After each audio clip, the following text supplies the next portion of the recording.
quick demo lang po sa pinagawa sa atin ni Sir Francisco na coin counter machine.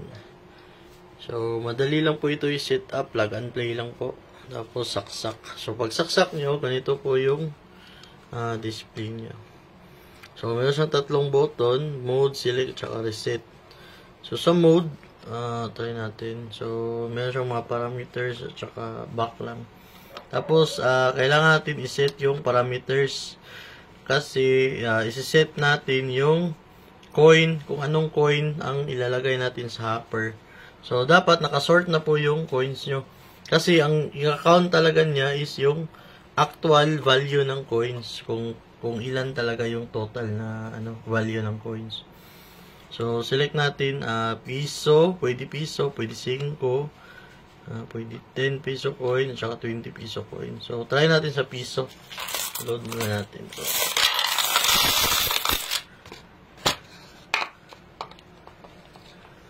Tapos, okay. Then, select natin yung limit. So, meron siyang 20, 50, 100, 500, then, yun, 20. So, up to 500 po yung limit ng piso. So, try natin sa 100 na limit. So, continue, yes.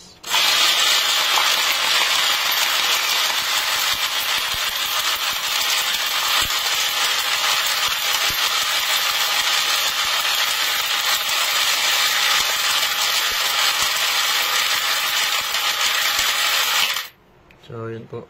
Nagsa-stop siya sa limit na 100. So, pindutin natin ulit yung mode. Then, continue natin kung gusto natin count ulit.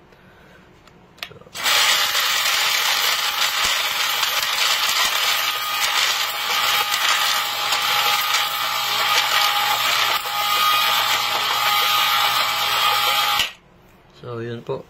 Hindi siya umabot sa 100 na limit. So, automatic siya magsa-stop kung wala ng coins dyan.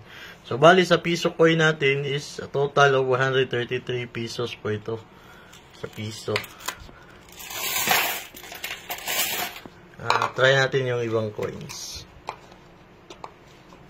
Try natin tong take to 10 peso coin. Load natin. Tapos, mode, then, continue no. So, kailangan natin i-set ulit yung parameters.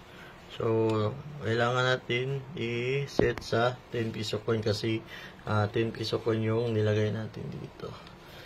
So, select 100, 500, 1,000, or 5,000. So, sa 10 piso coin, up to 5,000 po yung limit niya. So, set muna natin sa 100 kasi parang maliit lang yung coin value natin na 10 peso. So, yes.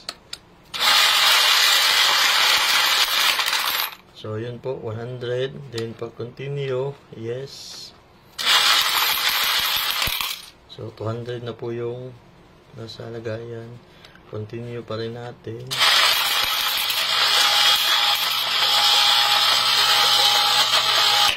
So, 80. So, meaning, 280 po yung 10 piso coin natin. So, yung support po sa ibang coin. Sa 20 at saka sa 5 piso coin. So, yun lang po.